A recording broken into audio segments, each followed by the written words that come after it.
오늘의 성경 말씀은 마태복음 5장 1절에서 4절까지의 말씀을 보도록 하겠습니다. 예수께서 무리를 보시고 산에 올라가 앉으시니 제자들이 나온지라 입을 열어 가르쳐 이르시되 심령이 가난한 자는 복이 있나니 천국이 그들의 것이며 애통하는 자는 복이 있나니 그들이 위로를 받을 것이며. 오늘 이 말씀을 가지고 애통하는 자가 복이 있나니 라는 말씀을 가지고 말씀을 시작하도록 하겠습니다. 주님의 처음 사역의 시작은 말씀을 전하시고 병든 자, 귀신 들린 자, 간질하는 자, 중풍병자, 약한 자들을 모두 치료하시는 것으로 시작을 하셨습니다. 이런 사람들은 예수님의 데려오기만 하면 모두 나음을 입었습니다. 이 때문에 많은 무리가 예수님을 따르기 시작했고 그들은 오늘 산상수훈이 전해지는 이곳까지 따라왔습니다. 많은 사람들을 정렬하여 앉게 하시고 산 위에 올라가 앉으셨습니다. 예수님 앞에는 제자들이 자리를 잡았습니다. 사실 말이 산이지 실제 가보면 언덕 정도의 느낌이 들기는 합니다. 갈멜산이라는 곳도 가봤는데 그 갈멜산 하면 엄청 높은 산일 것 같은데 거기도 실제 가보면 우리가 생각하는 동네 뒷산보다 낮다는 것을 알게 됩니다. 드디어 주님이 많은 무리 가운데서 말씀을 선포하십니다.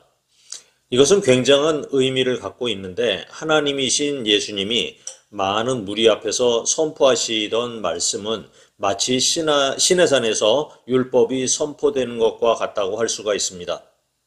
요한복음 1장에 태초에 말씀에 계셨다고 하고 그분이 바로 예수님이라고 하였습니다.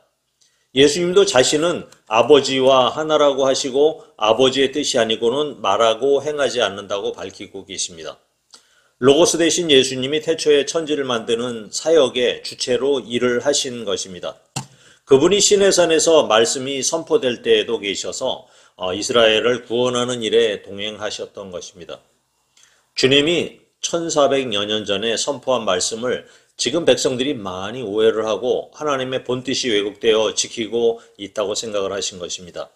그래서 주님은 전에 율법에는 이렇게 기록되었지만 나는 이렇게 말한다고 하시면서 바로 잡는 장면이 여러 군데 나옵니다. 많은 사람들이 알고 있는 복은 세상에서 잘 살고 잘 먹고 출세하고 성공하는 것과 또한 누구에게 아쉬운 소리 하지 않고 사는 것을 의미하기도 합니다. 어떤 사람들은 재물이 많은 것을 복의 개념으로 생각을 하기도 하지요. 오죽한 덕담으로 부자 되세요라는 말이 유행이 되었겠습니까? 예수님께서는 복에 대한 생각부터 재정립을 하십니다. 주님이 말씀하시는 복 있는 사람은 세상적인 개념을 갖고 있는 사람에게는 전혀 맞지 않습니다. 세상의 관점으로 보면 복 있는 사람은 어느 누구 앞에서도 끌리지 않는 당당함을 가지고 물질로 도울 수 있고 교훈을 줄 만한 능력 있는 사람을 복 있는 사람이다 이렇게 생각을 할 것입니다. 성경에 나오는 내용은 우리 기독교인조차도 이게 무슨 복인가 할 정도입니다. 심령이 가난한 자, 애통하는 자, 온유한 자, 의에 줄이고 목마른 자, 긍휼히 여기는 자, 마음이 청결한 자, 화평하게 하는 자, 의를 위하여 박해를 받는 자가 복이 있는 자라는 겁니다. 더구나 너희를 욕하고 박해하고 악한 말을 할 때에 복이 있다는 것입니다. 그런 일을 당할 때 기뻐하고 즐거워하라는 것입니다. 무슨 복이 박해를 받는 것으로 끝나는지 의문이 들지 않는지요.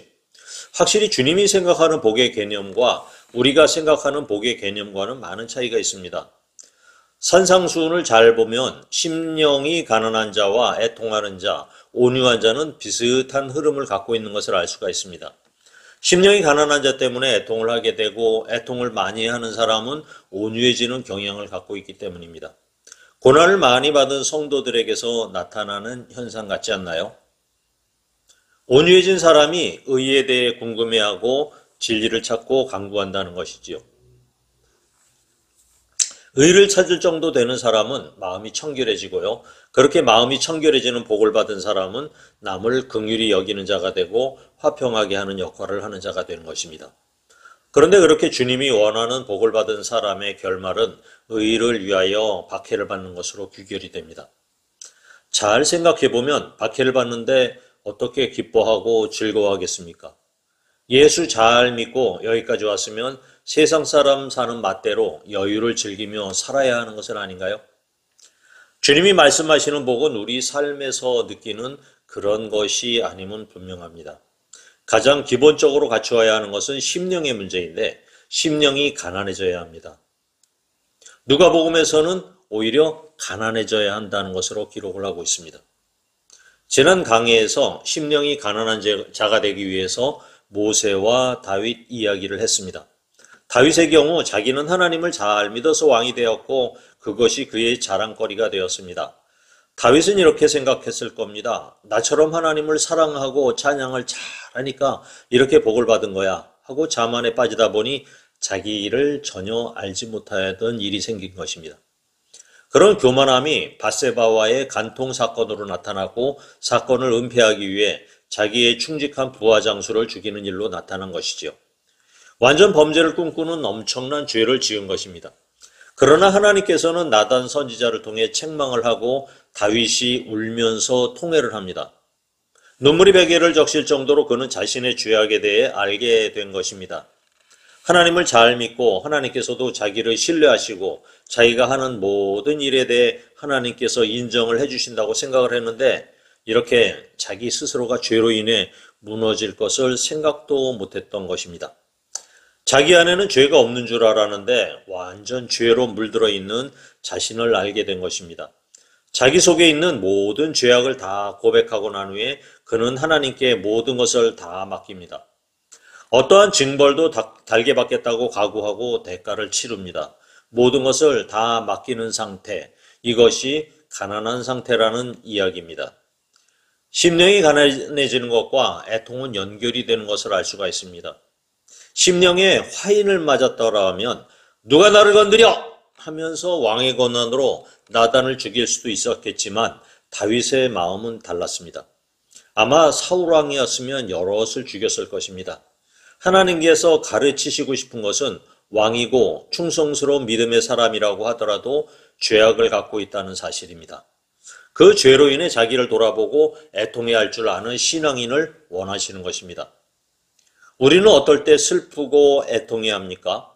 사랑하는 정든 나의 부모, 아내, 남편, 자식을 먼저 보낼 때, 그리고 너무 슬프고 억울한 일을 당했을 때 마음속에 느껴지는 애통은 가슴이 찢어지는 것으로 나타납니다.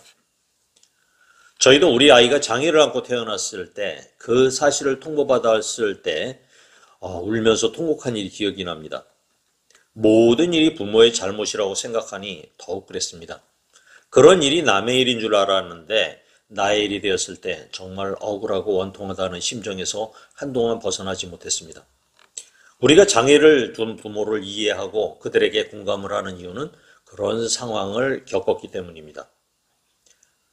제가 아는 형님도 손자가 자폐아로 태어났습니다. 근데 이 사실을 누구에게 말하지 못하다가 한 번은 형수님하고 같이 오셔서 사실을 말하면서 통곡을 하시는 것을 봤습니다. 내리사랑이라고 자식도 슬프지만 손자의 일에도 슬픔이 그에 못지 않다는 것입니다.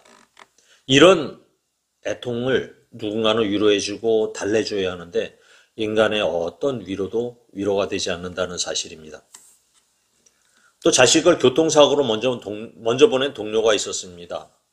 이것은 아이가 장애아로 태어났을 때보다 더 심각한 애통을 경험했을 것입니다. 자식은 가슴에 묻는다고 하지요. 아마 죽을 때까지 생각이 나고 항상 눈물이 앞을 가릴 것입니다. 아이의 엄마는 심각한 우울증에 빠지고 그 증상은 언제까지 갈지 예측을 할 수가 없습니다. 약을 먹고 상담 치료를 하면서 추슬러야 하지만 쉽지 않았을 것입니다. 야곱은 늦은 나이에 사랑하는 아내 라헬에게서 요셉을 얻었습니다. 그런데 그 요셉을 형들에게 심부름을 보냈는데 형들이 요셉을 시기하여 옷을 벗겨 피를 묻히고 동생 요셉을 애굽의 노예로 팔아버렸습니다.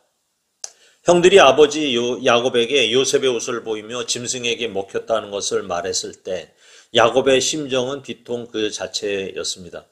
애통함이 얼마나 심했는지 자살하겠다고 했을 정도였습니다.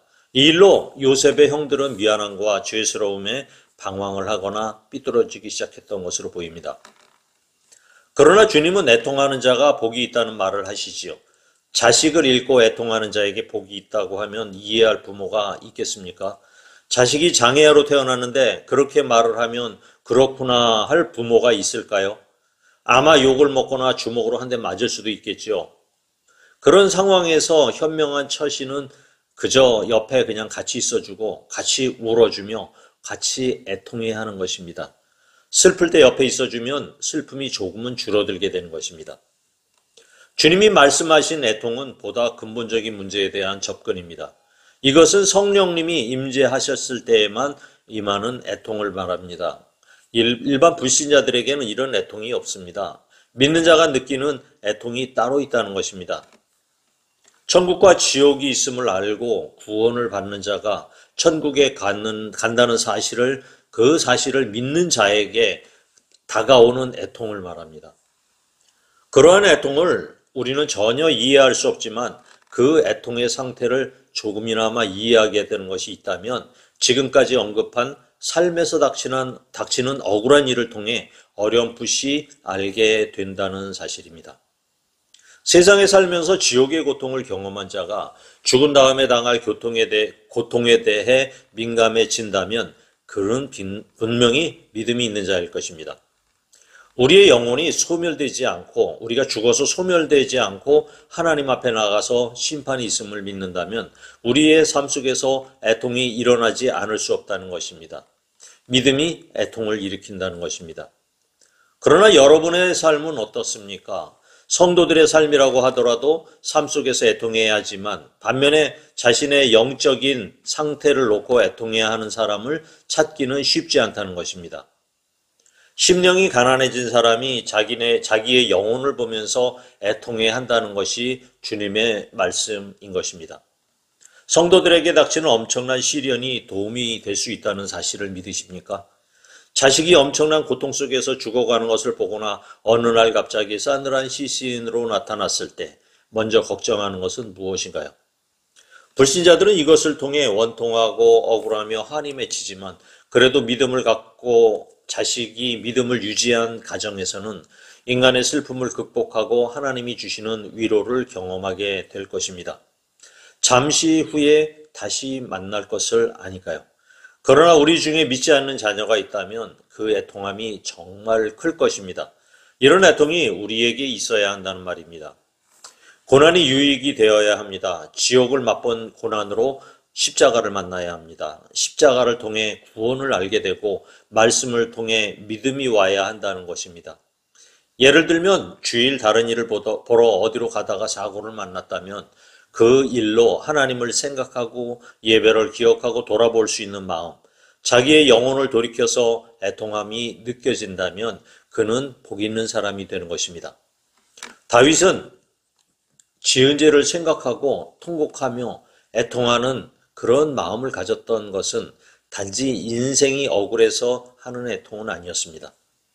자신의 속에 있는 죄 덩어리가 암덩어리처럼 커지는 것을 보았기 때문에 하는 애통이었던 것입니다. 우리 예수님께서도 예루살렘의 멸망을 눈으로 보셨기에 눈물을 흘리셨습니다. 누가복음 13장 34절 35절입니다. 예루살렘아 예루살렘아 선지자들을 죽이고 내게 파송된 자들을 돌로 치는 자여 암탉이 제 새끼를 날개 아래 모음같이 내가 너희의 자녀를 모으려 한 일이 몇 번이냐. 그러나 너희는 원치 아니하는도다. 보라 너희 집이 황폐하여 버림받으리라. 내가 너희에게 이르노니 너희가 주의 이름으로 오시는 이를 찬송하리로다 할 때까지는 나를 보지 못하리라 하시니라. 시편 기자는 다른 사람들이 율법을 지키지 않는 것을 보고 눈물이 흐른다고 애통해야 합니다. 시편 119편 136절입니다. 그들이 주의 법을 지키지 아니하므로 내 눈물이 시냇물같이 흐르나이다. 에스겔서 9장 4절에는 이렇게 말씀을 하고 계십니다. 여호와께서 이르시되 너는 예루살렘 성읍 중에 순행하여 그 가운데서 행하는 모든 가증한 일로 말미암아 탄식하며 우는 자의 이마에 표를 그리라 하시고, 하나님께서는 백성들의 죄를 보고 안타까워 탄식하며 우는 자를 별도로 구원하라고 하시는 거예요. 애통하는 자를 하나님이 기쁘시게 보시고 환난에서 건져주시겠다고 하시는 것입니다. 사람들은 천국과 지옥에 대하여 말하거나 죄가 있다 없다 하는 말을 듣기 싫어합니다. 교회에서도 이런 설교 잘 못합니다. 그렇다고 없는 것은 아니죠. 그냥 세상에서 침묵해 하듯이 편하게 예수를 믿고 싶어 하기 때문입니다. 성도는 예수를 그리스도라고 고백하고 믿는 믿음으로 구원을 받게 됩니다. 당연히 그런 구원의 징표가 반드시 나타나야 하는 것입니다. 요한일서 1장 9절에서 10절을 보겠습니다. 만일 우리가 우리 죄를 자백하면 그는 미쁘시고 의로사 우리 죄를 사하시며 우리를 모든 불의에서 깨끗하게 하실 것이요 만일 우리가 범죄하지 아니하였다 하면 하나님을 거짓말하는 이로 만드는 것이니 또한 그의 말씀이 우리 속에 있지 아니하니라. 나는 죄 없다고 하는 그리스도인은 그의 속에 말씀이 없다는 것입니다. 성도는 반드시 죄에 대해서 자각을 해야만 하는 것입니다. 바울은 시간이 지나면서 자신의 속에 있는 죄를 더 심각하게 깨달았습니다. 오랫동안 복음을 전하면서 나는 하나님 앞에서 깨끗하다고 해야 하는데 그렇지 않았습니다. 처음에는 사도 바울이 나도 사도다. 내가 사도들보다 못한 것이 무엇이냐. 이런 식으로 당당했던 태도가 점점 수그러들더니 로마서 7장 19절에 가니까 이런 말씀을 하고 계십니다. 내가 원하는 바 선은 행하지 아니하고 도리어 원하지 아니하는 바 악을 행하는도다.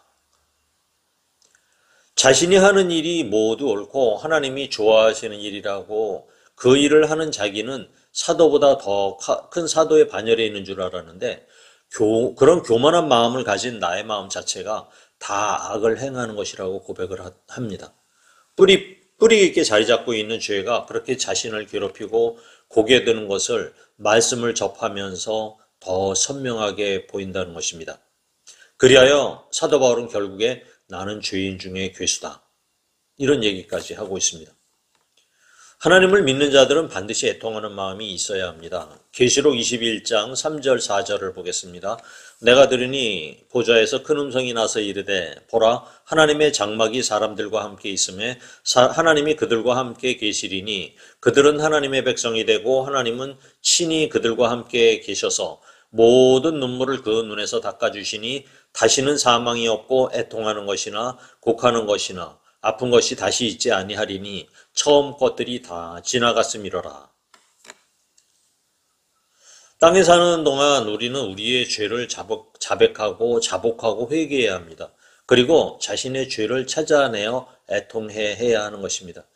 그러면 주님은 모든 죄를 다 용서해 주시고 하늘에서는 애통도 없고 곡이 없고 아픈 것도 다시 없게 하겠다고 약속을 하십니다.